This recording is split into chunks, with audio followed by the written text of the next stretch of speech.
Hello, dear listeners.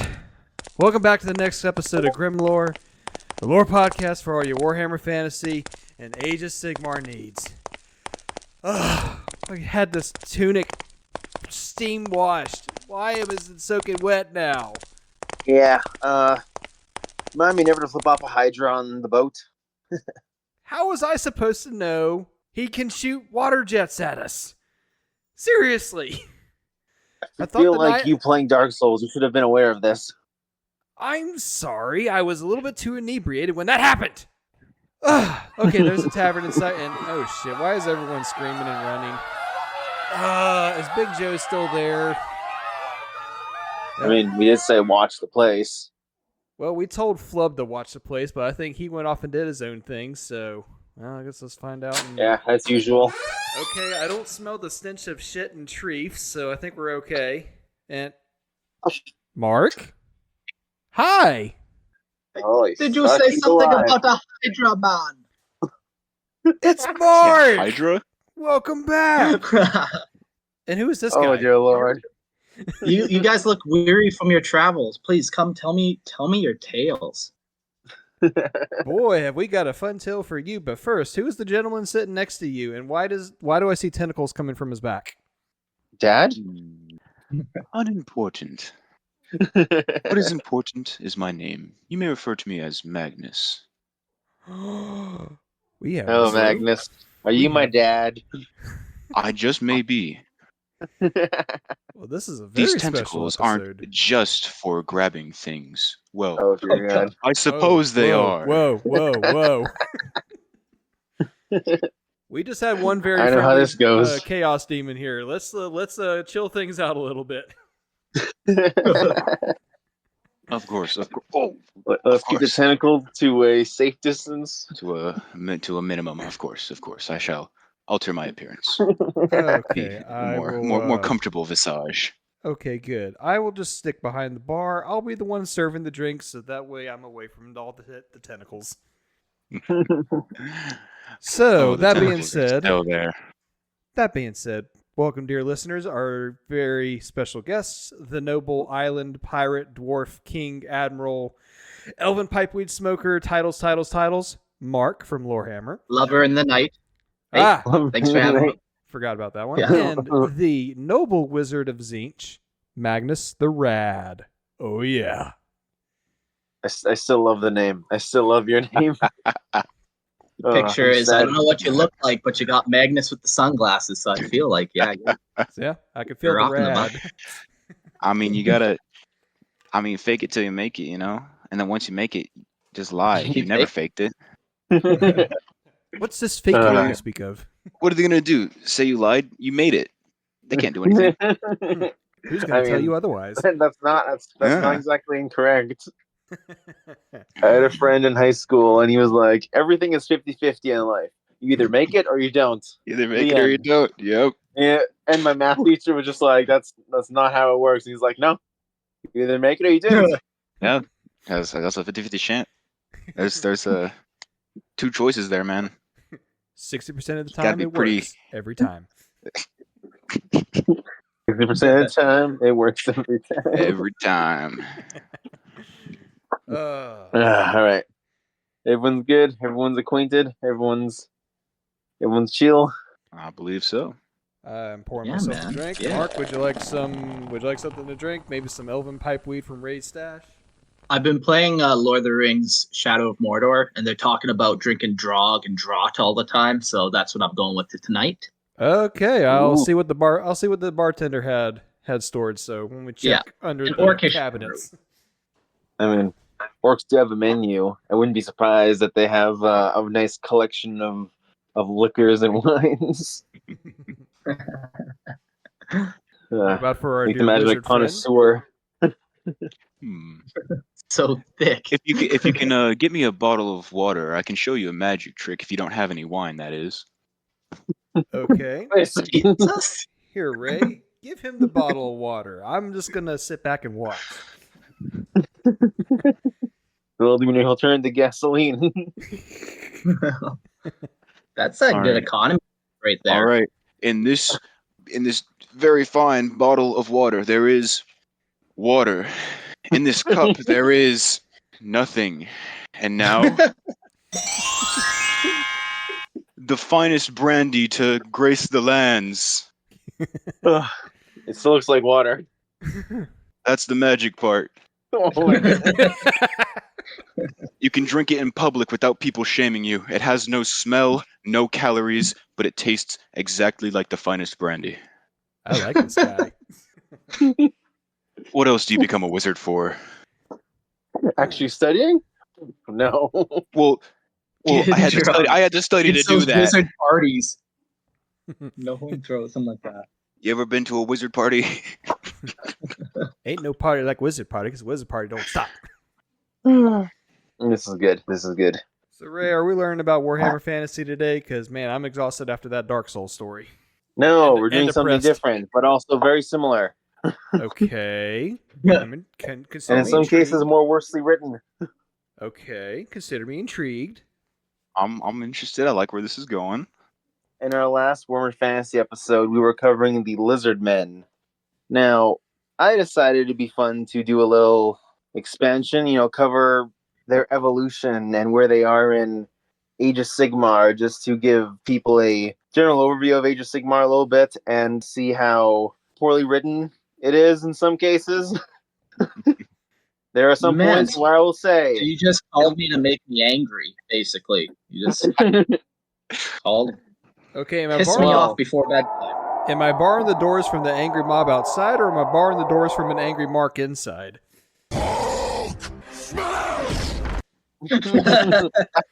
you're not trapped in. I'm not trapped in here with you. You're trapped in here with me. Yeah. And here we were worried about Magnus's touches. Mine are much worse. As long as they're not crude hands. Oh, all right. All right. Yeah. So basically, we're just here to poke holes in shit, hey? Definitely. There will be a point. Well, actually, there'll be several points where I'll be like, and why did this happen? I don't know. Ask GW. Yeah, give me some context. Like, I know with Warhammer 40K, there's a bunch of different authors and stuff. Is there a Yeah. variety of authors as well? I'd imagine so. Yes, there are for they don't have as many books as Warhammer 40K, but in the limited range that they have a bunch of different authors.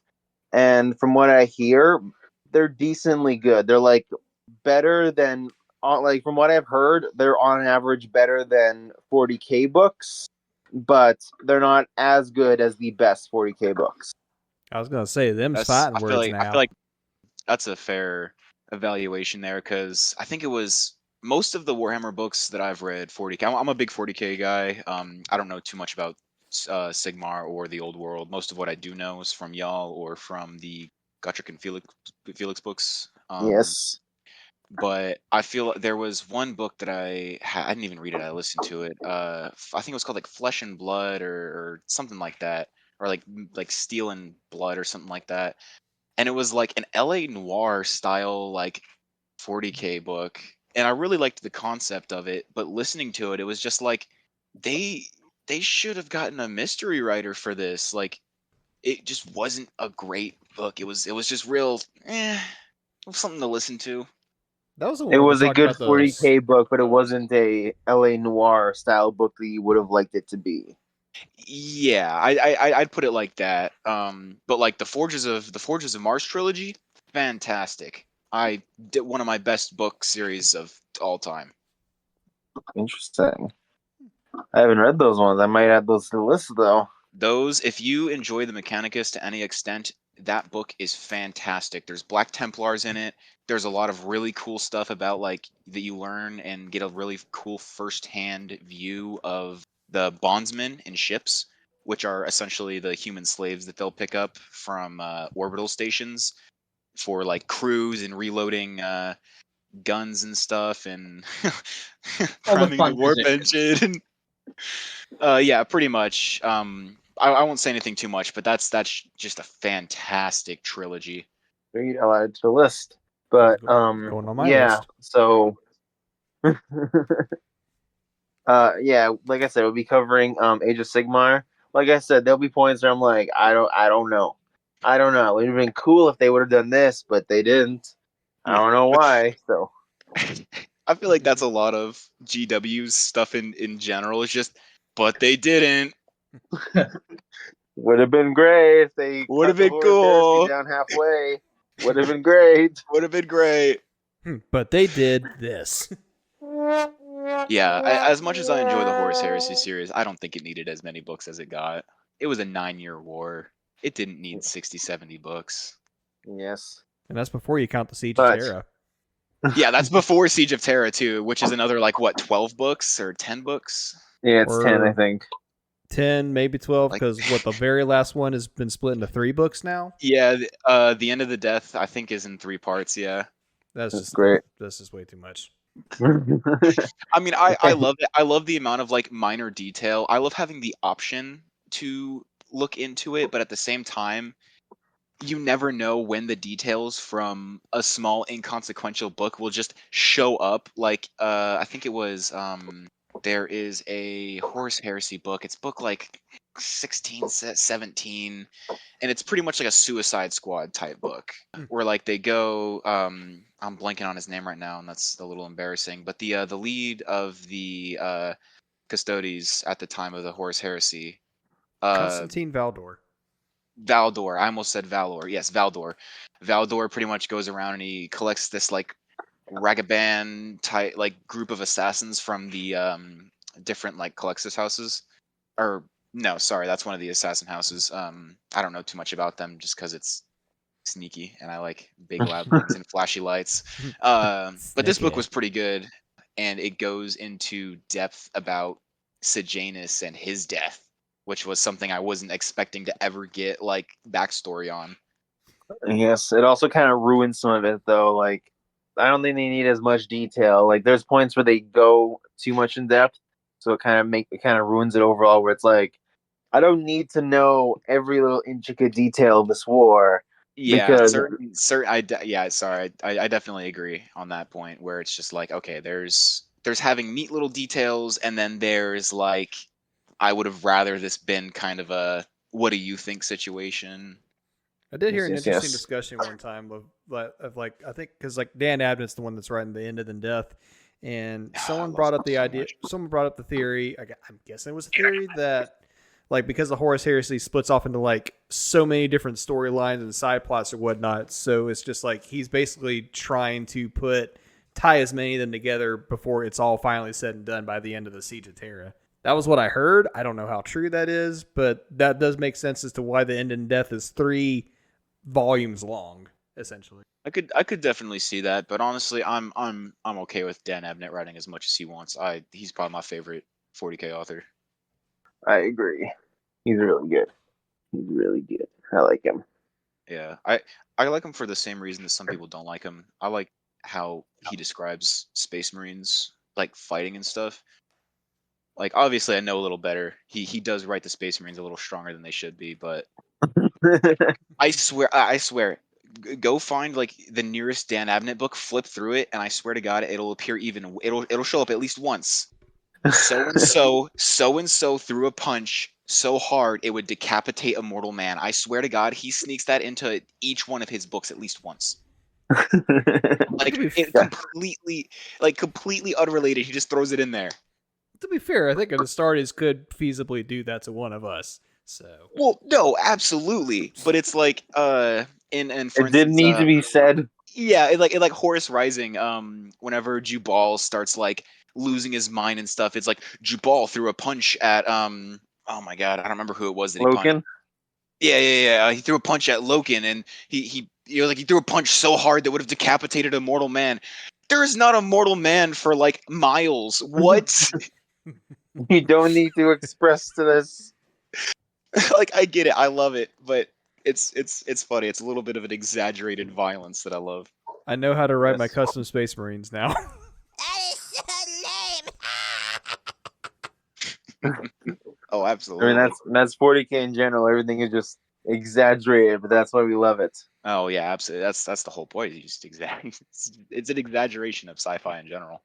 Which is actually why Age of Sigmar is an exaggeration on the fantasy tropes. Which I do really appreciate. Yes. I really enjoy it. So, you guys ready to discuss the somewhat dumpster fire, kind of rising from the Phoenix style universe that is Age of Sigmar? But you All know what we right, got to yeah, do let's get into first? it. Oh boy. Gotta do a recap? You are correct, sir. Excellent. Okay, I got my timer ready, and 1 minute still. Yes. Yep. Okay, in 3, 2, 1, go. Okay, so last episode we learned about the Lizardmen. They were a creation of the Old Ones, who we are now and forever associating as Canadian Kermit the Frogs. I approve. I don't know how I So- feel about that. I like it. I like it. So, anyways, All right, they continue.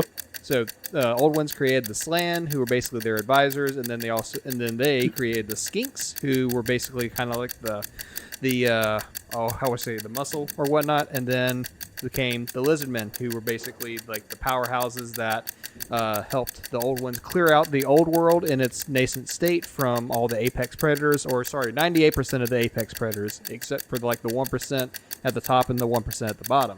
The Lizardmen, we find out, are genderless, and they come from spawning pools that can be destroyed through conventional means or tainted by chaos. They had a Lord Croak, and they fought off the Skaven, and Sotek is great, and mic drop.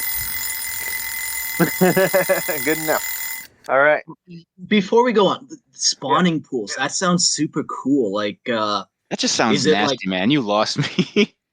well, like how does it actually operate? Is it like a mud pit that they lay eggs in? Do we know anything like that, or like? So, I like to what think it it's like is- the Lord of the Rings, like whenever you see the Yeah. Uruk-hai like crawling out of Yeah. the mud. that's basically how it is, except instead of Hello? Uh-oh. there we go. Ray. Sorry, my alarm went off for whatever reason. Ah. Okay, but yeah, think of it like the Uruk-hai from Lord of the Rings. Except instead of coming out of the Yeah. mud, they come out of almost like the marsh, like a crocodile Oh. marsh. Yeah, so they're okay, 'cause basically like rising out of these like massive swampy pools. you're And telling me there's a canonical Florida Everglades? Well, they are in Fantasy South America, so maybe. Close enough, man. Yes. As for laying eggs, they don't actually lay eggs. They have basically the pools like they grow within the pools, almost like algae or like So, the pool. so kind of like the way like orcs grow as like fungus, the Yeah. lizardmen grow as like algae.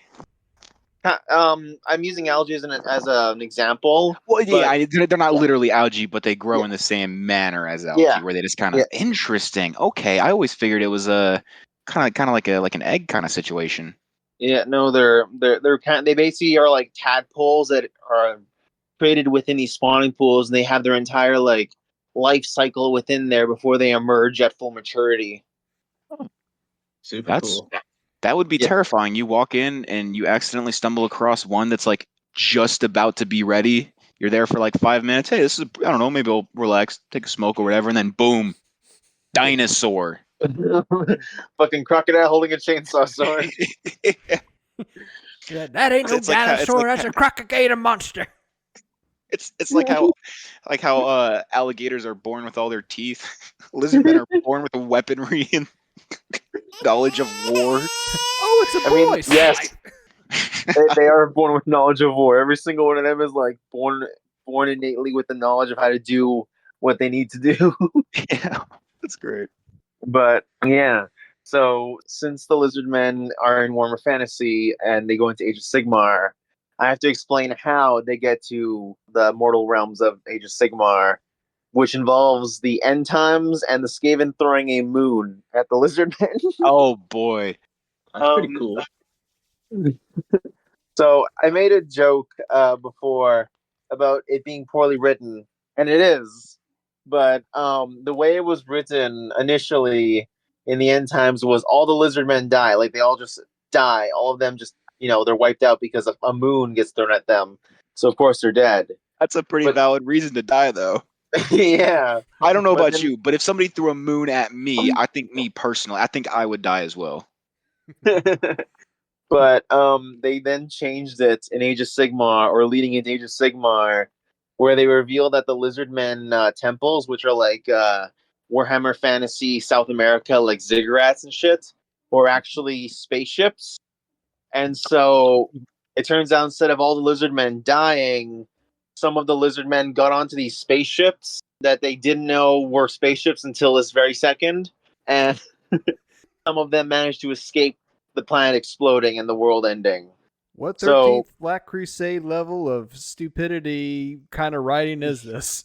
Yeah. Hey, GW, what are your plans for continuing the Lizardmen into Age of Sigmar? We're sending the lizards to space. Like, Okay, so there's this big battle, and then the Skaven moved the moon, and then another Skaven tribe blew up the moon, and then the Lizardmen all died. And then there's the spaceships. This is like that. No. This is like Lorehammer's 13th Or Black did Crusade they? episode. It's just, it's all coming together Oh. now. Yeah, I feel like they tried to just shoehorn everything in. Like Age of Sigmar, it's all about these like intergalactic realms that are. Is it intergalactic or is it like separate universes? I'll get to the yeah, then cosmology, I'll get to the cosmology in a second. But yeah, we understand your meaning. It's just fucking vast distances. Yeah, and it's just like, okay, so we have to then try to get these lizards off the planet for some reason. It's the newest Jurassic Park movie. The world's ending. We have to save the dinosaurs, though. What about all the humans? No, we have to save the dinosaurs. is that a type of dinosaur? No, it's not. Get moving. We need Jeff Goldblum in this movie now. Well, that's one big pile of shit. He'll say says- that reading the script. He says read the script. Oh man. Oh. Okay, we're good. We got the giggles. GW needed the Lizardmen to leave, so suddenly their temples are spaceships. I'm just imagining the like super comical, like imagine like the depiction of the pyramid ships that you'd see on like the History Channel at like 3 a.m. Aliens. Like that's Yeah. that's what I'm just yeah, aliens. That's all I get a picture. It's just like a floating pyramid with like jets on each like corner of the pyramid. Hang on, this is badly written, but it gets worse. Oh boy. Well, the world ends for one, so that is objectively bad. Like, I think we can all agree. Yeah. This The will world affect the ending. trout population. It's like the trout population. But are the dinosaurs okay? Well, yes, they escaped. I guess so, but yeah, because they have spaceships. Okay, There's spaceships in this Renaissance era fantasy setting. Oh, okay, I'm good. So they leave the planet as, a moon got thrown at it, and chaos is invading, because during the end times, chaos won. Chaos literally consumed the planet, and the planet literally died and exploded. And the Lizardmen were literally there watching the world end. 1-0, baby, 1-0. Chaos won! Yeah. Casual chaos victory. Common chaos dub. Lizardmen on their spaceships. I lived, bitch. Now, okay, how am I going to put this exactly? Okay, so the Slan ended up leaving. They escaped the planet exploding, but they actually ended up watching as basically what was left of the universe, of basically the world and the system, because it wasn't just like the planet exploded. It was like the entire system got like swallowed up into a black hole, basically. is how like this type of chaos incursion victory or whatever. The entire system was just gone. I don't know, man. That sounds pretty well written to me, man. I'm just saying, I'm completely unbiased, just saying that sounds like a pretty good way, All right, for them Nobel to Prize wrap winner it right up. here. So, as this happens, the Slan and the Lizardmen are escaping. They actually are able to witness the actual creation of the realms of Age of Sigmar. So like they actually see the universe, I put in quotation marks, the setting of Age of Sigmar actually form. Now, the codexes, I guess they're called battle tomes for Age of Sigmar, but the equivalent codex says that the creation of the 8 realms was instantaneous, but then it also says in another book that the creation of the mortal realms took eons. So it's one or the other. Like, oh, did was it instant? Like, was it formed instantly, or or did it just happen over like casual existence? Things are formed over time. But the way I interpret it, uh, it was instant for the universe itself to like be born. Like it was basically fully formed in an instant for itself. But for everyone else, they were basically watching it form over eons. And the reason why I'm making that explicit is because basically all the lizardmen died of old age. Oh man, what? Ah, glorious. But hang on. Let me just add this though, because again, GW, great writers, great writers. The lizardmen are ageless. They are literally perfect beings. They cannot die of old Yeah. age or starvation. And basically all the lizardmen died on their spaceships. Oh, Hey, what'd you get for your birthday? I got older. wait. So do they straight up say it was of like starvation or age, or is that just like The- oh, they died on their ship and that was literally the only thing that could have even potentially done it? No, it's just said they died of old age. Oh my god. I don't know. I just remembered. I don't know if this will be helpful, but I actually have the Seraphon battle tome on hand. Ooh, that's cool. Ooh, cool. Yeah, I got it. I got it for Christmas because cool lizard pictures. That's cool. But yeah, so again, these lizard men who cannot die of old age, all of them almost die of old age, Of old age. which is what makes it like the worst. It's like of all the things GW could have written, they They said they die of old age. It's they like could have been like a meteor hit it. Okay, whatever, fine. Age? That's the one thing that they have definitively said it can't kill them. yes, Should what's have died of space aids because they're fucking gunk pools. I would genuinely bet I would rather take space aids as an explanation over they died of old age. uh, so Oh, boy. this was basically GW's way of trying to fix slash set a status quo that didn't need to be set beforehand. Because we're like when I say most of the lizardmen died, I basically mean every single lizardman cast except for the Slan, which are like the peak of the leader cast. They're the ones Yeah. who are like super psychic toads. Basically, it's like if you're not a Slan, all the lizardmen are dead except for the Slan. And the reason why is because they only wanted the Slan to make it into Age of Sigmar, but they didn't have to say that they brought any other lizardmen. They could have just said only Slan got on the spaceships and left.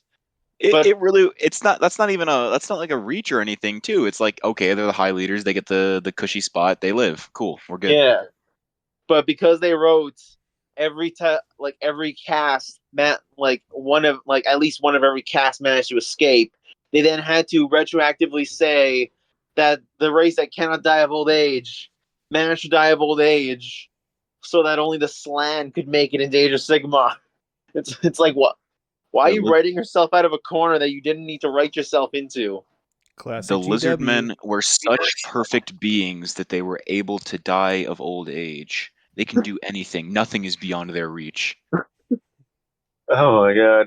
And no, I've got to be hype. I've got to do some hyping. You did a pretty good job hyping them at the last episode, so.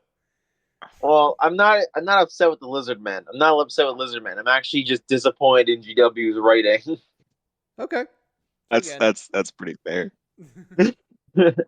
So while the lizard men were dying of old age, because they can do that apparently, they were able to witness the mortal realms basically form into existence.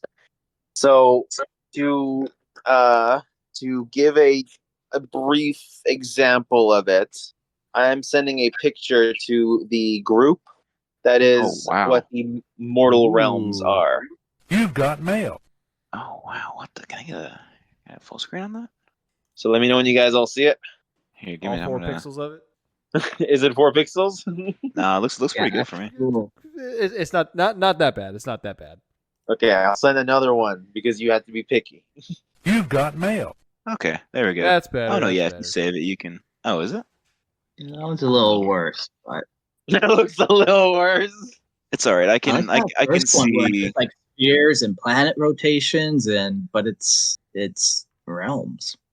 Yeah. I can see it enough. It's all right. I can't sun. read some of the smaller text, but Yeah. realm. They had the of- one spot on there called the after, and it's in the very top, and it's like covered in the sun. Is that Yeah. like when you die? Yeah, so to go over it, to give a general example of what was happening. I mentioned it before on the Warhammer world, the original one, the world it's called the world that was in Age of Sigmar. But I'll just call it the Warhammer world for just like make sure it's known and have to keep repeating the same thing. There are 8 winds of magic, and these are basically air currents that are made from the warp, and each one is like tailored to a specific school of magic, like pyromancy, astromancy, necromancy, all these different types of magical schools. And what happened was during the end times, these 4 winds were so powerful that the survivors, the people of the Warhammer world, basically tried to harness their power to basically become almost demigods in a way to stop the end of the world. Needless to say, they failed. Given the fact the world blew up, but basically these And you winds of failed. magic they began possessing people and these people became known as the incarnates because they were the incarnate of one of those elemental powers, one of those schools of magic. And what happened is that when the world was basically consumed by the warp, these 8 winds kind of stayed behind, like they were left over as almost like residual energy that was all different, that was all like uniquely tailored, uniquely powered. And so what happens is that these 8 winds of magic, these 8 powers, basically clashed with the warp, like the unstable realities of the warp, as well as began absorbing and making use of the debris. So again, imagine the solar system exploding. There's going to be debris from all the planets that exploded. Basically, imagine that debris being smashed together with a warp explosion, and then all these 8 different elements of magic clashing into it on the other side. So it was basically this almost like a big bang in a way. And each one of those 8 winds it basically became their own realm. To basically the reason why I'm saying solar system is because that's kind of what the realms are laid out as. So basically each individual realm is almost like a planet in a solar system. If that can like help you guys get a visual, because like the pictures I sent you are 2-dimensional, so that you can't get a perfect 3-dimensional image of the idea, right? How Unless dare I you, try Will? to What's wrong explain with it to you? you. I'm sorry, I can't send 3-dimensional pictures. I am disappointed. You But failed your job. I should feel ashamed. You're bad, and you should feel ashamed. Yeah, each of these realms are kind of like their own planets, and they're about planet size. If you kind of like look at them from outside. So like let's say you were in space, for example, like the Slan, you would see these realms, these worlds, and they'd be about planet sized. But they're not actually planets. They're actually what's the word? Disk worlds. So if you look at them, it's like a sphere of energy, and then contained within that sphere is almost like this flat disk. Oh, so you can be a flat earther and be correct to an extent. Oh, yes, of Oh course. dear. Oh dear. The flat earthers are right. You're right this whole time? Oh my god. Well, they Well, are right, just not yet. the world didn't blow up yet. Yeah, the world didn't blow up yet. The rats Yeah. didn't throw the moon into the lizards, and the lizards didn't go to space yet. So Yeah, so sorry, flat earthers, you can't be right yet. Damn. not yet. So we were so close. We were so close. Darn So Now, just like a solar system, each one of the realms has their own rotation and their own position relative to one another. So I'm gonna give a general kind of like layout of how they're set up. But the best way to put it is you have the realm of light and the realm of shadows, which are Haish, which is the realm of light, and Ugu, which is the realm of shadows. And these two realms basically orbit each other like a binary star, but on top of rotating around each other, like orbiting each other, they also orbit around all the other realms. And they are basically the sun and the moon, or the night and day cycles of the realms. Does that make sense? I think I'm following you for sure. I think so. You see, as a follower of the Great Changer of Ways, that made perfect sense to me. But I feel like to your average person, that's just Jesse. What the hell are you talking about? Like Yeah, that are we just so actually steeped in this that we just get it? I was trying so hard to like follow along with the picture and stuff, and I was getting most of it, but there'd be certain parts where you'd move to something else, and I'm like, oh, what the what? And like it actually felt like I was trying to comprehend like a schizophrenic man's final thoughts. What you saying about How my like elder buddy here? I don't know I'm- how I don't know how they went from the lizards went into space and the rats moved the moon to this absolutely schizophrenic rambling of a universe setup. I actually really like. I don't like the transition from the old world to Sigmar. I don't like how they did the transition, but I actually do really like this concept. I really like it as well. Mark, Yeah, it's your too bad thoughts? they didn't just like. Yeah, it's too bad they didn't just make it separate. Like they could have just not connected them. Yeah, Because they yeah, really we're they gonna didn't run need into to, this problem where like we don't want especially to get since to they're spoilers, producing the but old just wait world till you again. find out who Sigmar is. Like, whew. He's a Primarch. Yeah, He's the lost. He's exactly. the lost Primarch. But Goes which one? deep. 2 or 11? Sigmar is Actually, on number 2. actually, both of them. But the one in Warhammer is the one that stayed, and the Emperor had to kill him. And the one that's in the old world got transported through the warp, and that's why he became Sigmar on that world, and the Emperor had to kill Sigmar in the Warhammer. I'm sorry, I can only do it for so long. I'm gonna give It myself makes an sense. aneurysm. Valiant effort. Valiant effort. Think about it. Think about it. Thank God. Think about it. It's the fucking murder board. You guys don't understand. Why'd you make me do That's this? how I Think, feel. Mark, think! That's how I feel explaining this fucking messed up world. Pepe Sylvia. There is no Pepe Sylvia. All right, but do you guys understand how the day and night cycles work at least? I feel like I've got enough of an understanding that we can keep moving. Okay, good. Because once I start getting to sub realms, you're gonna start getting a textbook out. Oh boy. Damn it, I didn't study for this pop quiz. And you fail. Just love you on the test.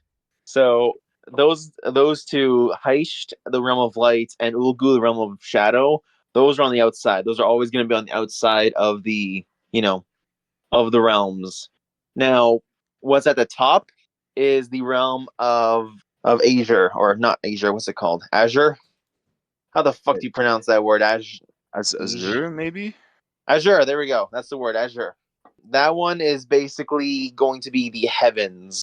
So when I say heavens, don't think of like clouds and God and the pearly gates. Think of it like the stars and solar systems and constellations, and, like astronomy related, like astromancy. So like So Dante's closer to Inferno. like the Greek version of heaven, I suppose. Yeah. Okay. Yeah. Cool. Yes. So that would be Azir functions as the mortal realms space as their heavens. So they're on top. What's at the bottom is Shaish. Shaish. Shish. Shut the fuck up. Whatever you want to call it. Jeez. So are each of these realms does each like sphere realm thing are all of them double sided in terms of like living things? No, they're only on the surface. It's not like one's not at the bottom, one's on the top. It's only on the surface. Oh, like down the middle split. Okay. Does that make sense? Yeah. Okay. Now, Shaish is at the bottom, and that's because it's the underworld. So it's necromancy. Basically, imagine a universe, like imagine a entire like realm that's made based on the concept of necromancy.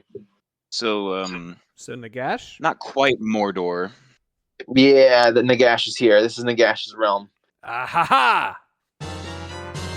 Yes, I should also mention each of the incarnates, like the people who absorbed the winds of magic, they basically became demigods. And when the world collapsed, each one of those 8 incarns basically became the center of their specific realm. So to put into perspective, Sigmar, he becomes the incarn of Azure. And so what that means is that when the realm of Azure is formed, Sigmar is the god of that realm, and the realm kind of forms around him. Huh. Yeah. So imagine each one of these realms has their own like pinnacle deity, their own like prime god. So Nagash is the one in charge of Shaish. I won't cover all the incarns. I just wanted to mention that Nagash rules over Shaish because he's a baller like that. But don't the Skaven like dig their way to his realm and through some way, shape, or form? Because Skaven logic. Because Skaven logic. Ooh, yes. Skaven are cool. You happy now, EXO? All right. The next realm is how's it pronounced? Ankh. Eeksh. I can't pronounce it properly because it's stupid, and all their spelling is stupid. I'm pretty sure it's okay. Hang on. Wait, spell it. Aqshy.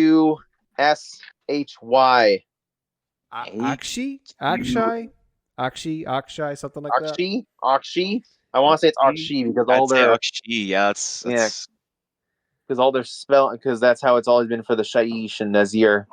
So Akshi is basically the realm of fire. So imagine a realm made entirely of pyromancy. And so if the realm of light and shadow are the sun and the moon, the night and the day, Azir is the sky, Shaish is the underworld. So what Angshi would be the core of a planet. It is a realm that is it's basically like where it is metaphorically speaking. For like imagine all these realms as different parts of one planet. Oh, okay. So like kind of like chopped it up in different pieces. Yeah. So it's kind of like dimensions I'll- almost. Like, yeah. It operates the same space, but it's on like a different dimensional level. Yeah. Okay. And then the realm of Kamon, it would be it's like the liquid metal, the molten liquid metal of the planets, not the core, but like the other Mental. amount of it. So that's what that would be, and it's the realm of metal, not like Hell yeah, I Don't- love Megadeth. rock and roll. Think of it more like alchemy. do you mean I don't go to court? Think of it closer like alchemy. Like there's mercury rivers. Ooh. There's like naturally occurring jettisoning plumes of hot water. It's more alchemy based than like steampunk and rock and roll. So kind of like is it Venus? One of the Yeah. planets closer to the sun. That sounds like Yeah. almost the description of it. Like where like rains mercury and it's Yeah, got geysers all over the place. yeah, Yeah. but Okay. you can actually live there. Yeah, you can. Yeah, okay. Yeah, you can actually exist there. Okay. Yeah, and then you have Gyran, which is the realm of life, and this would be like the surface, like grasslands, the plains, the verdant lands of the world. Like again, to metaphorically describe a planet, and then the best realm, Gur, the realm of beasts. They really named the realm of beasts Gur. They did. Because Good lord. I like that. I actually like that, but for the same reasons that I like Lord Croak. It's just so on the nose, man. Hey, There's one lizard man whose name is Tic Tac Toe. You serious? Of course there is. There would, of course. Why am I not But- surprised? So, like I said, if Gairan is the surface, the plains, the grasslands, the verdant forests, Gur would be the beasts who live within those forests. Okay. So these would be the 8 immortal realms that are formed. And like I said, the Seraphon would witness them. They wouldn't be called Seraphon at this point. They'd still be called lizard men.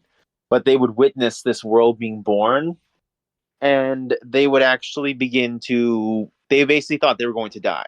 Because they actually couldn't enter each of these realms. Because they were still... Think of it kind of like you're cooking food. Basically, you can't eat the food when it's right out of the oven because it's, it's still cooling down. That's what these realms were. They were still cooling down in a way that no one could enter it. They were not able to enter any of these realms to die of old age, the immortal race of space frogs.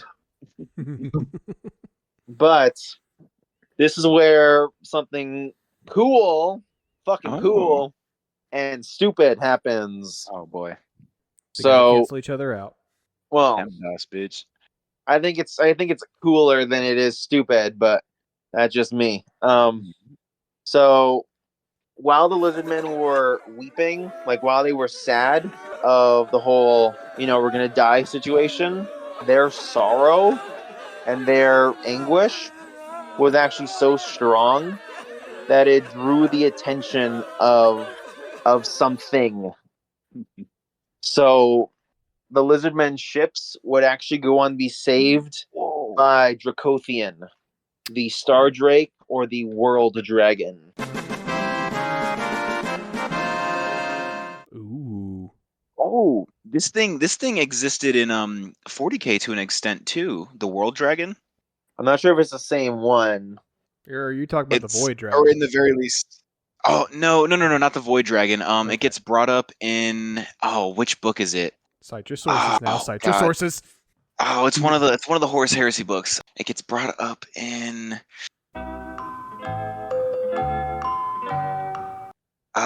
give me a second, come back to me.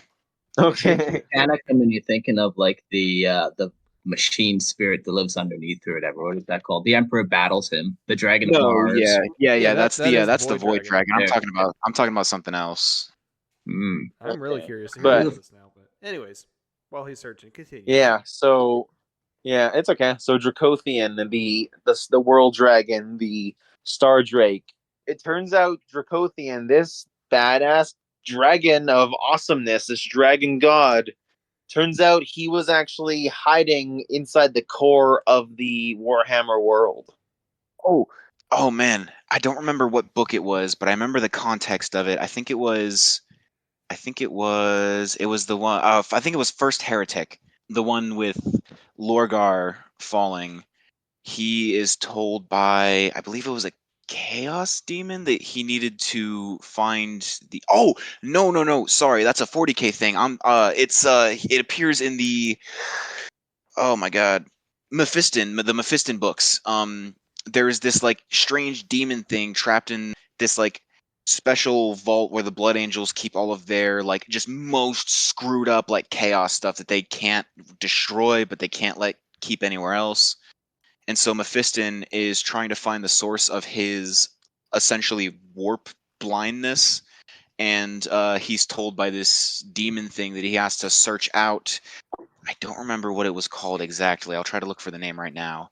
But it was described almost exactly like the way that dragon looks, and it's described as like a giant serpent of light that connects different parts of the universe. I don't know if it's the same thing. I doubt it, but That'd be fucking cool if it was. It instantly reminded me of it. Like I saw it and I had like PTSD of the audiobook describing this thing. You're like, holy shit, I remember this. Yeah, I remember this thing. Yeah. Sorry. All right, So- continue. Yeah, so apparently Dracothian was actually the core of the Warhammer world, which I think is kind of stupid. Because why is there a dragon inside the core of a planet? But, that's just me. So Dracothian he's almost like the god of the planet. And by extension, he's almost the god of the realms in a way. he's not like the actual god of them. Like he's not like the most powerful of them all, but he's almost like tied to all the realms in a way. Because since the realms are made from the fragments of the planets, which which he was like sealed within, he's almost like intrinsically tied to all the realms as a whole. So he's almost like, I guess, the avatar of them in a way. Water. Earth. Fire. Air. And it's actually said that Dracothian is the one who actually helped bring people or basically save people from the end times and bring them into the realms, which is what he's actually doing now with the lizard men. So the lizard men are saved by him, and Dracothian actually invites the lizard men to the realm of Azir, which is the realm of heavens or the realm of Sigmar, because they're space frogs, and as you can imagine, the realm of heavens and astronomy and astrology kind of goes good with space frogs. It's also because the realm of Azir is the most pure, and so it's almost like able to fend off chaos in a way. Now, you might be wondering, how are there, like, you might have seen the Seraphon boxes and seen that, oh, there's lizard men, but you just said all the lizard men died of old age. So how can there be lizard men in Age of Sigmar if they all died of old age? Well, that's a good question. The answer to that is actually one that makes sense, kind of, but not really. The Slan, because they're alive and they're so powerful, they actually end up using their own power and the realm of Azir to basically recreate the entire lizardman race from memory and imagination. What was the point of killing them of age? They took them away in the dumbest way Everything else possible. blew up in the old world. Why not them too? This is the most roundabout, Quality. convoluted way of saying of GW's way of saying we just want to trademark the name Seraphon. That's what this is screaming of to me. No, yeah, I really can't think of a single reason they would ever need to do this. They killed them off for no reason, in a way they shouldn't have been able to be killed off in, and then brought them back through the power of friendship, essentially. They need to stop Oh, I love into the this. orcs thing. Now, because the Seraphon, because while the race in total is called Seraphon, it's actually not that. You have the Slan, who are organic living creatures, flesh and blood creatures, and you have the Seraphon, which are closer to almost like demons of Azir. They're while they have the appearance of the traditional lizardmen, the skinks, the Croxagores, the Sauruses, while they look like them, internally, they are not the same. They are more like, imagine taking the energy of the realm of Azir and just shaping it so it looks like a lizard man, and then giving it the very minor personality of a lizard man, which to say isn't much. Like the lizard men don't exactly have much individuality already. So it's very much just like, oh, here's a creature that's made basically from my will and has the abilities of this realm, basically given like manifested into a creature's shape. Well, if it looks Okay, like a that's lizardman, walks I like can a see that's actually lizardman, that's pretty and cool. hisses like a lizardman. Oh, I heard kisses like a lizard man, and I was very concerned for a solid moment there. So, opinions on the Seraphon and how they're born so far / created. It's It's it's a just mess. too much. I'm nowhere near high enough for this. Like, not even remotely. I am nowhere near high enough to understand this. Here, take some more of the Sylvan pipe with Yeah, my like- friend. Just when you think you're like, okay, I get this part of the universe, and they're like, okay, let's take you deeper. I'm like, I can't swim yet, homie. You're gonna need some of the Zinch funny paper to get this one. Like, I do like the pieces of the artwork though that is posted. no, yeah, they do all look really nice. It's kind of like So- what Mark was saying a moment ago. It's like in a vacuum, by itself, this is not that bad. It's just trying to tie it in from the old world, and it's just kind of, as Magnus They're said, it's two very very schizophrenic. Yeah, it's two very different worlds that they're trying to connect. It's like they got one, and they got the result of three, and now they're scrambling to try to figure out how to put another one in there and still get three. Here's my resolution. So they're bringing back Warhammer Fantasy. We all just Yes. pretend that Age of Sigmar never existed. Whoop. We never buy a mini.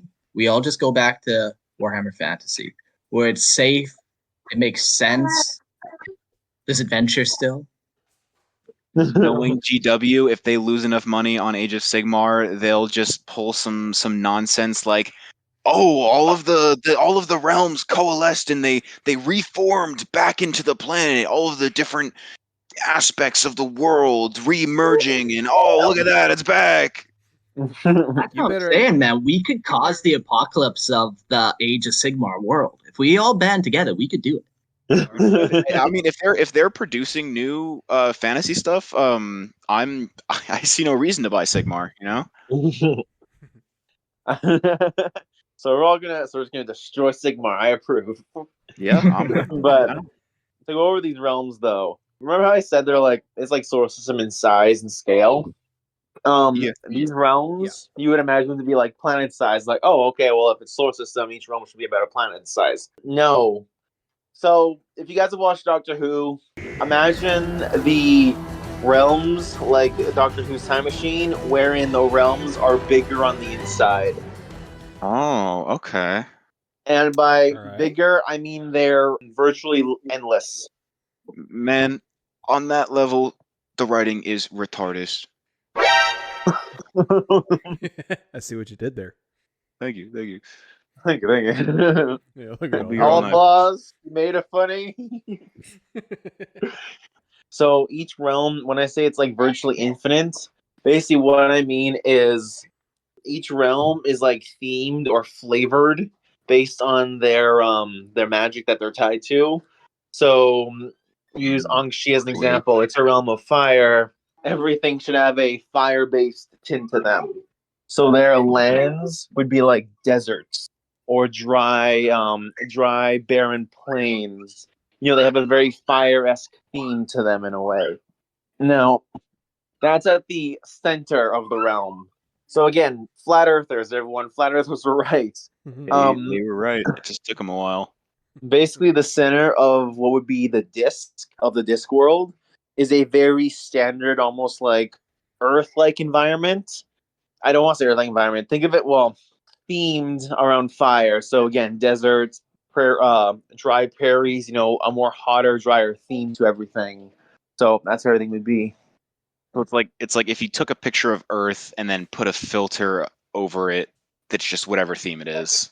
Yeah, like I don't know, the firewall would be like, oh, take Earth and then give it like a 1 to 2 degree increase. You give it the like yellow the Mexico filter. Yeah, basically. So that's and what happens is that as you go further and further away from the center of the realm, so you know the center of the disc, the further out you go, the greater the influence that theme has on the world.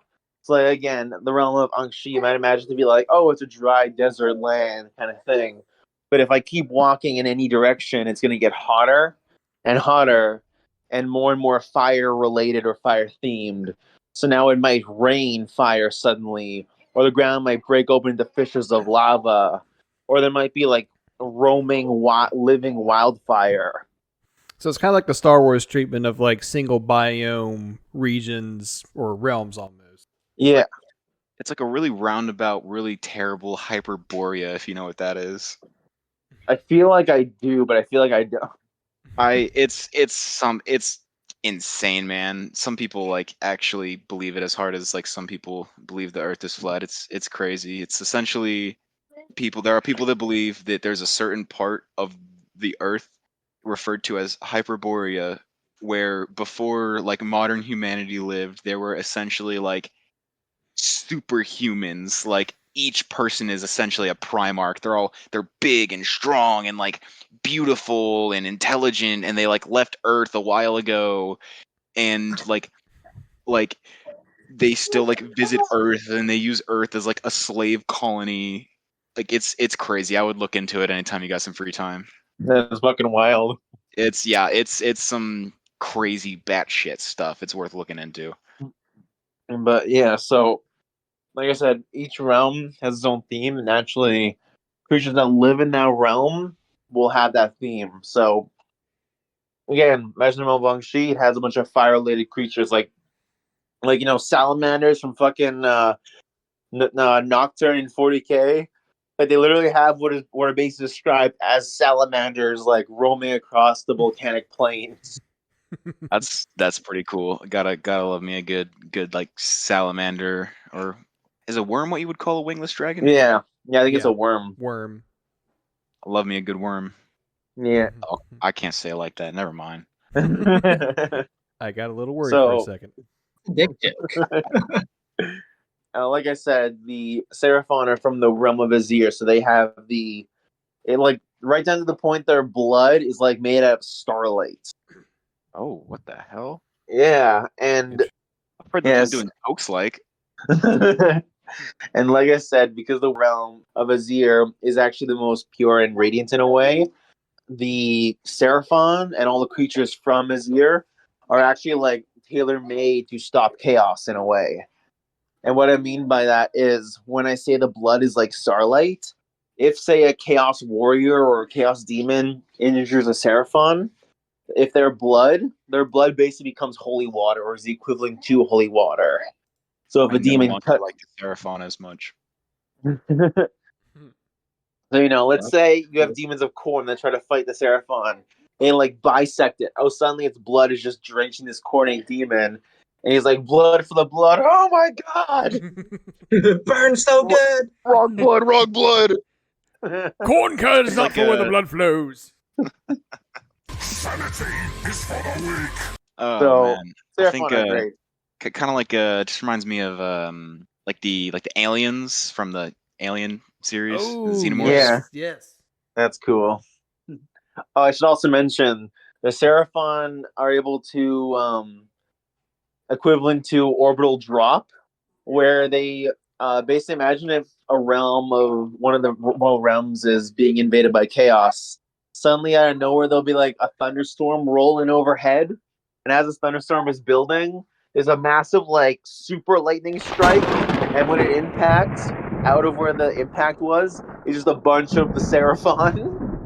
That's nice. Okay. And okay. obviously, the lightning explosion is great against chaos.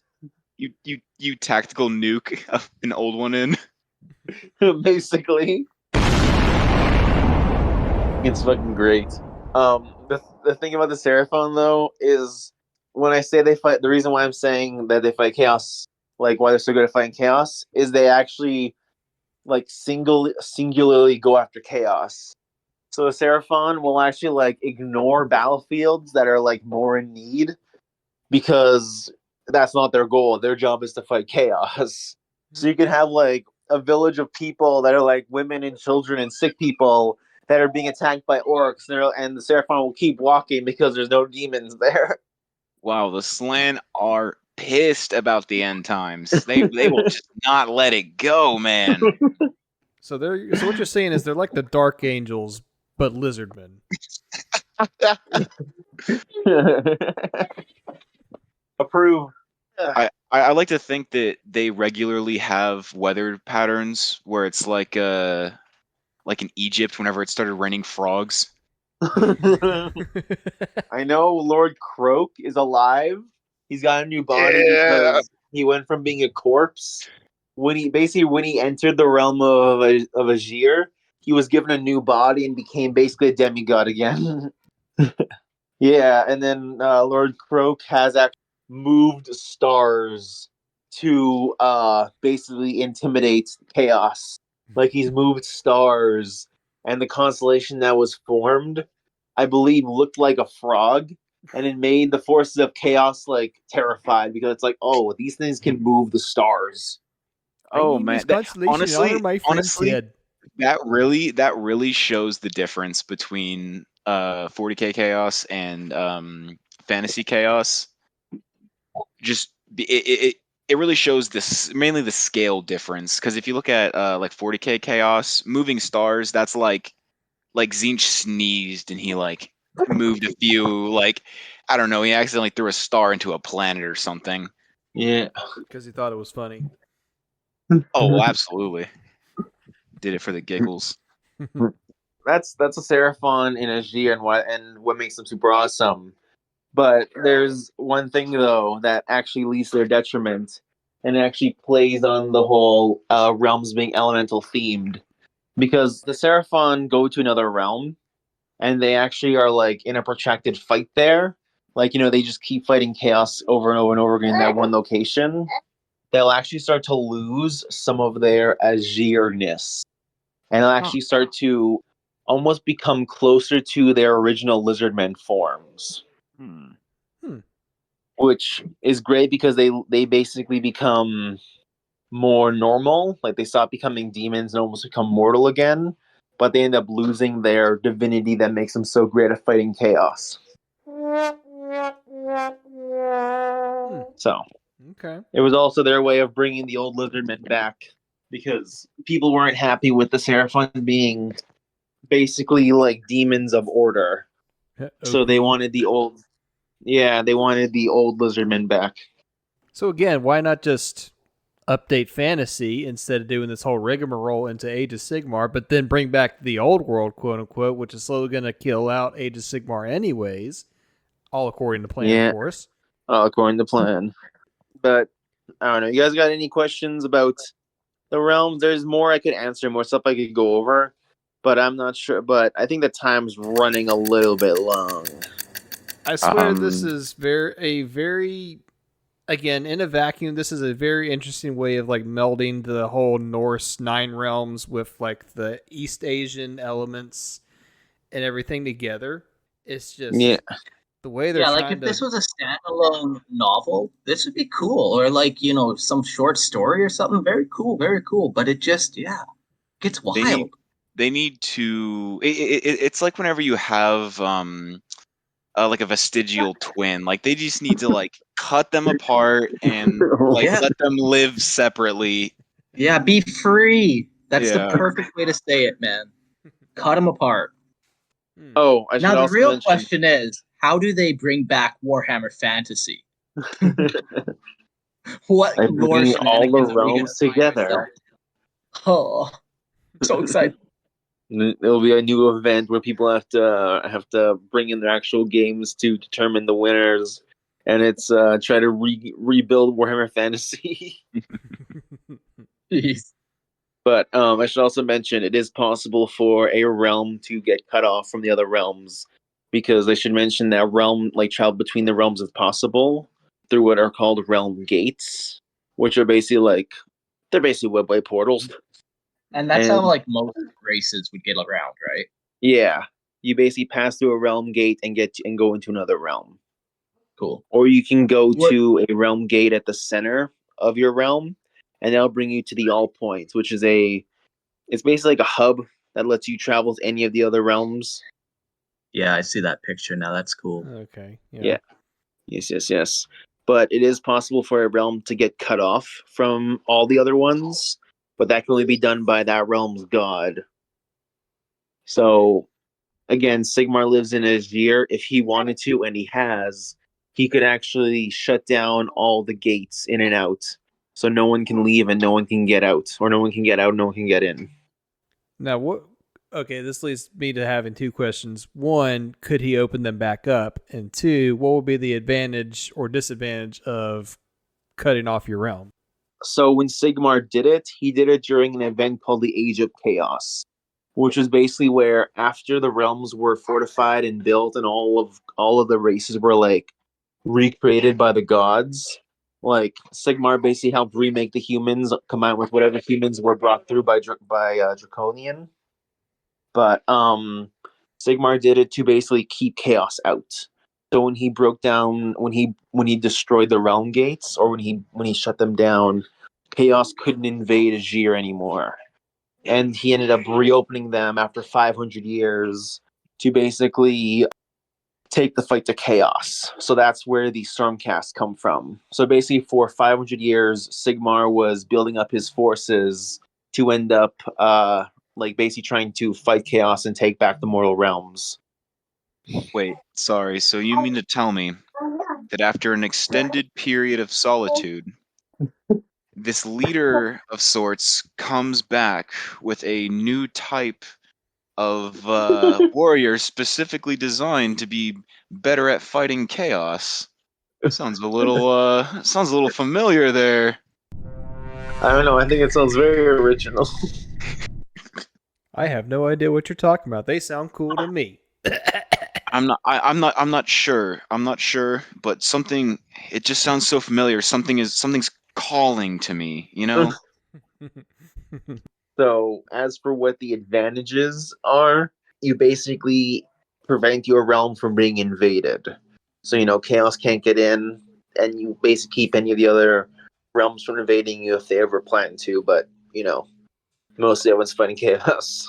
Okay, so now I have to guess. Now I have to guess, or now I have to ask. What are the benefits to keeping it open? Trade, and if your realm is ever invaded, you have to escape somehow. It's mostly just for trade and communication than Okay. any other actual. Well, I mean, there's some other reasons, mostly to avoid the fact of what are called lesser realms, which are basically they're basically made when two realms get too close to each other, or are made aspects of one realm bleeding into another. So you could use these to not hit to basically hitchhike into another realm. But overall, I kind of think keeping the realms closed has makes more benefits than it does keeping them open. Yeah, that's what I was feeling. I just wasn't sure if I was missing the mark on that one. Yeah. They say the realms are virtually endless or virtually limitless. So you don't need to leave. Yeah.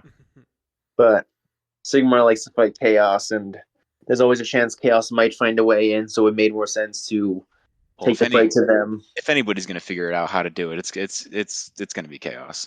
Yeah. Mhm. So Specifically I the think big like man. that's a big gripe too. Like, so you kind of said the universes are limitless. Like, it's not like we're talking about one planet in each universe or whatever you're traveling around. Like, you have these unexplainably big places that's left to explore. Like, not even 40K is that big. It's just a galaxy. Most things are just a galaxy. You can almost wrap your head around that. yeah, Yeah. they do have an excuse of the further you get from the center, the more extreme the environment becomes related to that element. So even as you're the heavens eventually breaks down until it becomes an endless expanse of stars and the Yeah. vacuum of space. So it isn't endless in that you can just endlessly explore, but it kind they say it's endless. Yeah. I always got that vibe. Like, I have done some reading on it and stuff, and that was the two things that kind of threw me off about it. I'm like, okay, so I just all of a sudden feel very unimportant in this universe. Yeah. That was definitely one thing I liked about the old world, or just standard fantasy, Yeah.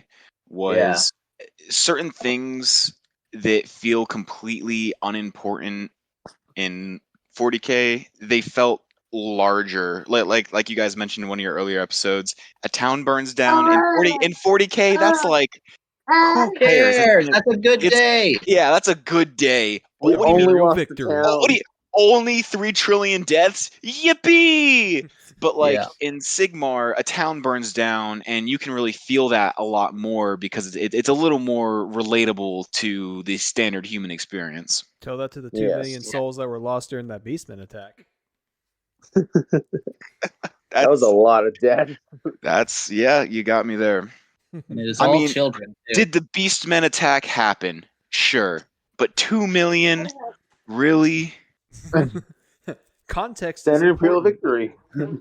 In 40K, not that much. In fantasy, holy shit. Yeah, Is 2 million a at lot? fantasy, Depends 2 on the billion contract. is, I'd imagine, about as much as 2 million would be today, even if not even more. Because if we're talking like Renaissance area, 2 million, that's a lot of people. Mm-hmm. I mean, to put things in context, the Black Plague from the 1300s wiped out more people in Europe than like a Thanos snap. So, Yeah, I think it was like 2/3 of Europe just. yeah, yep. Let's see. It's a wild amount I of wonder if death. I wonder if that's a stat we have. Like, I wonder if that's something we have information on. Probably, but yeah. Overall, that's the Mortal Realms and the Seraphon. Any questions, further comments that I can help explain, or you know, anything else you guys need clarified if need be, or No, gripes you want to throw out? I think I think this is about as well explained as it gets. Uh, I know. I can see the steam no, I coming can't from think. Mark's ears. Yeah, I can't think of anything that. Thinking of just a little bit more context before we call it quits.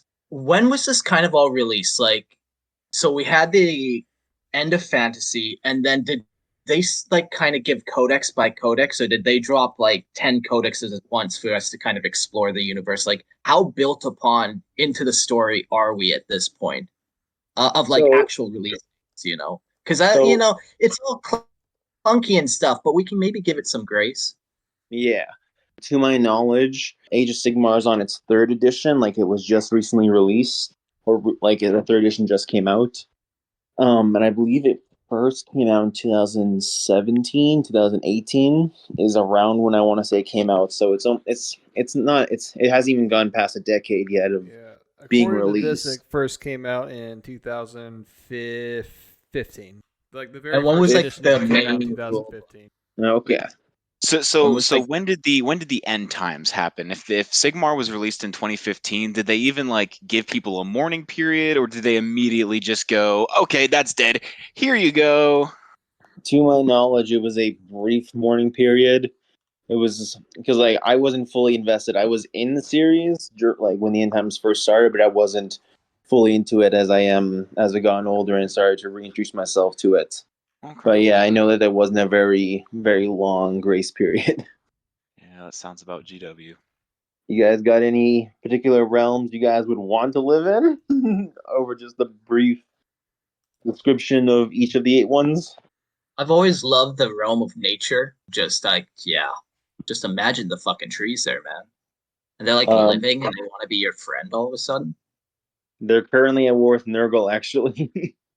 Oh, shit.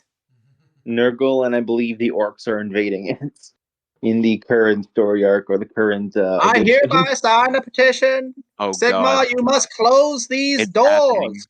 Close the realms. Fantasy Armageddon.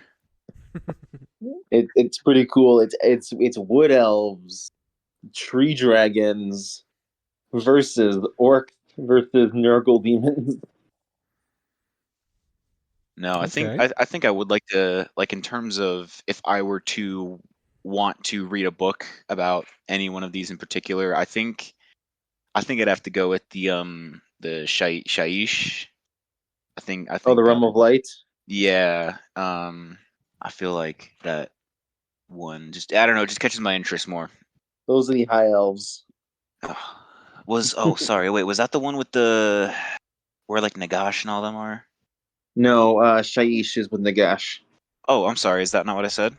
No, you said. Oh, I think maybe I misheard He you. said Shaiish. He said Shaiish. Oh, Oh, okay, okay. I thought I was going crazy for a second. No, I misread one. You're studying a little bit of Zinch's books a little too much there, Magnus. Just a little bit. Yeah. No, Shaiish is cool. Shaiish is the undead realm. It's really cool. It's ruled by Nagash, so less Well, cool. the madness was why I was reading the book.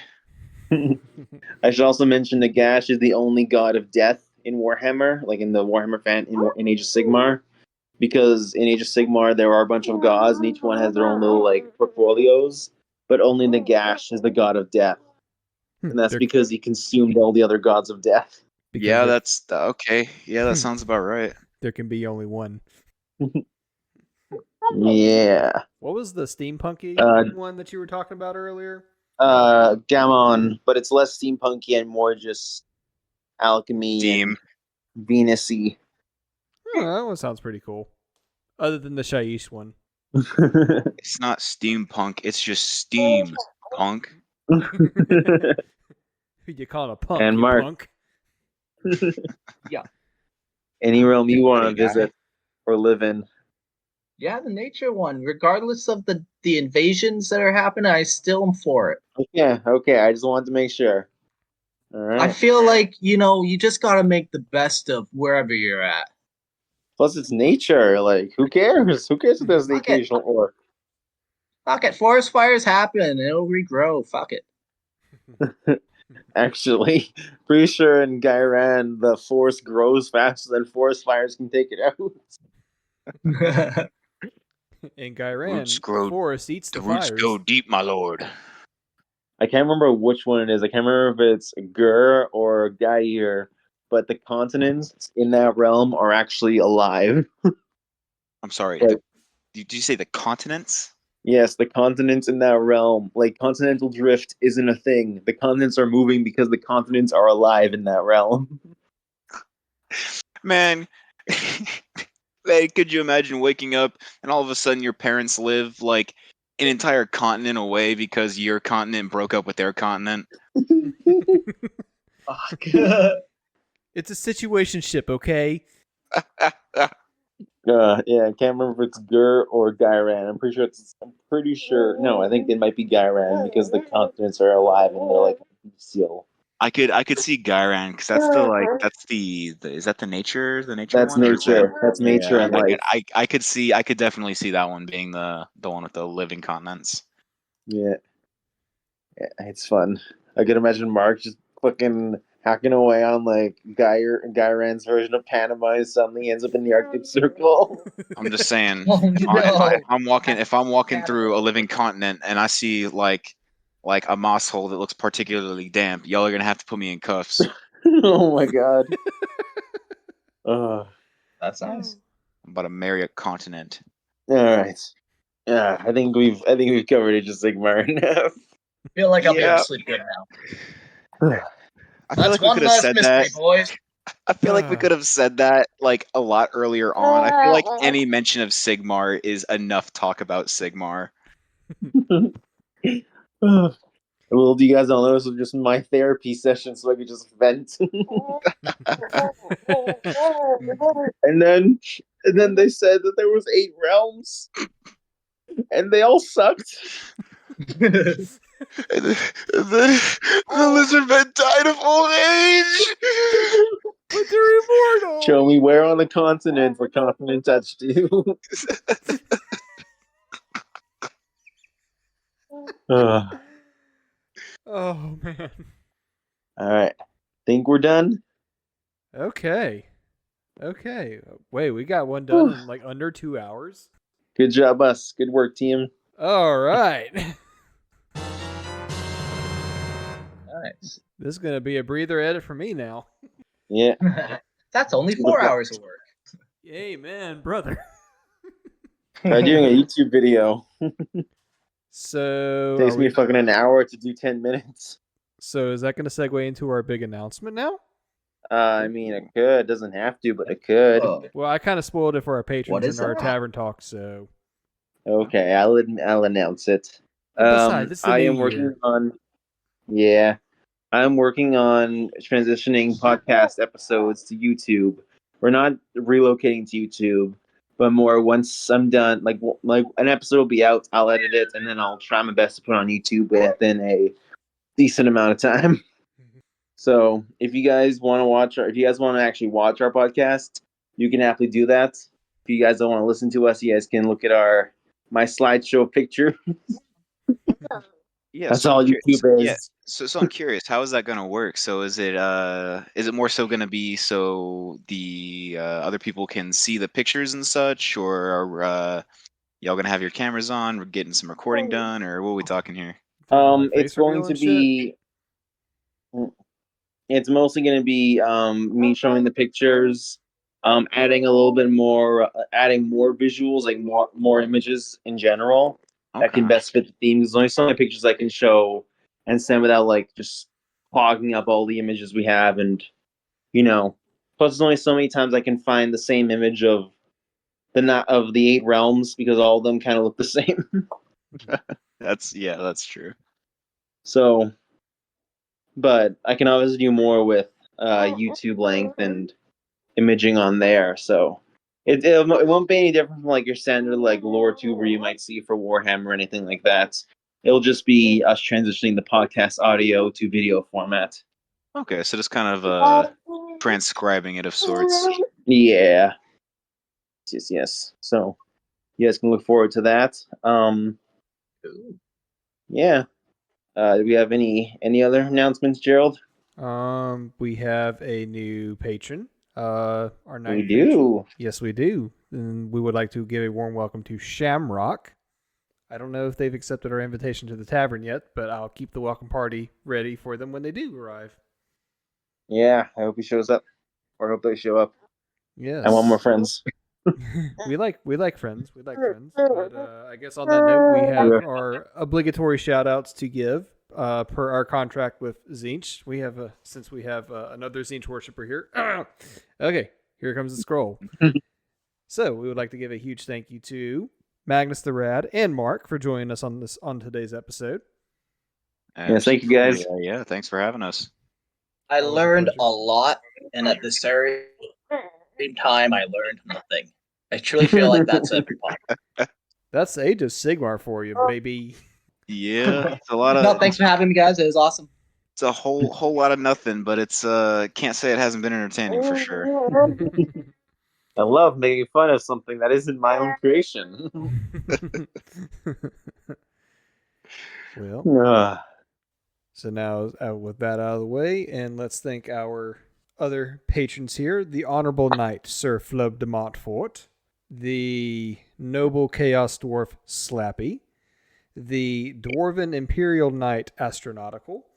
I'm thinking off the top of my head right now. The Noble And Island Greg, Pirate don't forget Dwarf. Greg. The Pirate Island Dwarf King. The Noble Island Pirate Dwarf King Admiral Mark from Lorehammer. Man, Rock and Stone, it's been a real pleasure. Rock and Stone. The To the Noble bone. The Noble Wizard of Zinch, Magnus the Rad.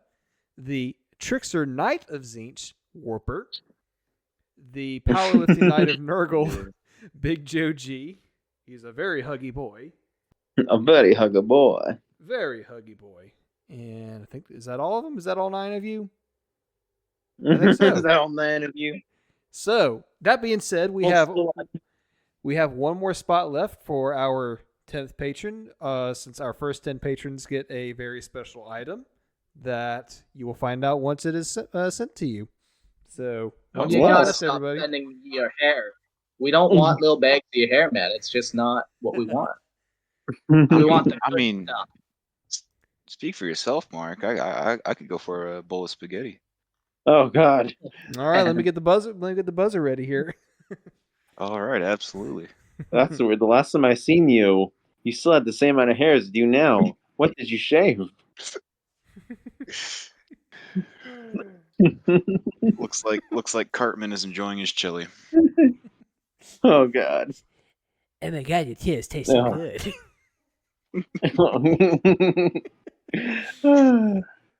This episode was Sweet salty tears, Scott. Oh, The man. podcast died the moment I mentioned Sigma. Ouch. Yeah. And we I'm kill. just Are you happy saying. now? I'm just saying. Ulrich didn't become, the god of Azure. Just saying, just I don't remember who it was that Well, to quote Here's the Astro, horse. to quote Astro, does he have an age named after him? No, I didn't think so. the Age of Ulrich. Ulrich's actually pretty cool though. No, I do agree. Ulrich is pretty cool. I just thought it was pretty funny that they unintentionally confirmed some things. Because the way it seems to me is it seems like it's sort of painted in Sigmar where it's like okay, yeah, more than likely, you've got a really, really good shot of Sigmar being top man.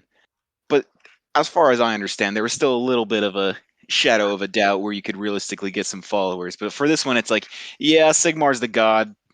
Yeah. That's it. Sigmar's God. Sorry, Ulrich. Sorry, you Yes. and your wolf Templars who are so fucking cool. Oh man. I Please guess Ugh. that's all avoid the another other. Space Wolf situation. Uh-oh. You said the word. Uh, Let's see here. Merch. It's going to be a thing. Since we're yes, still it thinking. is. Yep, it's going to be a thing. We're still kind of ironing out designs, and Ray's talking to his buddy who's going to handle that side of stuff. So Yeah, he just started another job, so he's gonna be a little busy recently. But we're still discussing designs, so it isn't Yeah. like it hasn't stopped, but progress has taken a not a break, but it's slowed down a bit more than usual. yeah, So, but it's okay. it'll happen when it happens. He's though, excited. So fret not. So fret not. Yes. Whew. Those are the All only right. other announcements I can think of. So Yeah, I got nothing else.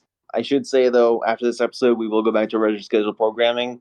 We're gonna go back to Warhammer Fantasy. Don't worry. I think one dip into Age of Sigmar is enough for maybe like 10 episodes. Oh, agreed. That's a good ratio. Yeah. Definitely invite me back on the next fantasy one. I know my contract said I was supposed to be back on the 11th episode, but that's just the way she goes. Well, since 11 was Dark Souls, and we didn't know if it was going to be if you wanted to be on that or a fantasy episode, and then the fact that we record at way too freaking late at night. So. Listen here, bud. You never invite me on one of these Age of Sigmar ones again. Where's The the next RE? fantasy one, I'm fucking down to talk some fantasy. Well, speaking of talking fantasy and the fact that Mark himself is a great noble king admiral person, when this episode is done recording, when Joe presses the stop recording button, I'm going to be putting up a poll for the next topic that we're going to be covering because it'll be chosen by you, the Patreons. Not the people. Fuck the people. The people. Glorious. So, look out for that. Excited for what the Patreons decide. Gerald, no peeking. Darn it. All I am sad now. right. Put the, Everyone good? Any put the more voting dick jar jokes high made? enough, he won't be able to. Okay. Just finding a high enough shelf. The billboards 5 foot 10 inches off the ground. This is not one of those Magnus magic tricks. This sign can't stop me. I can't read. You hear a stool like being scraped across the wood slowly. He's like, "Hey, put that back." That's it. Give me the spray bottle. Start spraying up like a cat. back. Off the table. Off the table. Hey. Oh. Okay, everyone good on their beverages, their pipe weed, and everything. I believe Yep. so. All right, we're gonna. I shut this enjoyed thing- that orchestra. Good, good. Glad you like it. I guess I'll put out an advertisement, but until such a time comes where we get a new bartender, I will take over in his place. All right. Exciting. If I'm gonna trust anybody behind the bar, it's gonna be a dwarf. Fantastic, fantastic. Well, have yourselves a good night, everybody. Bye. Adios, amigos. Bye bye. Hey, stop with the tentacles! Stop with the tentacles!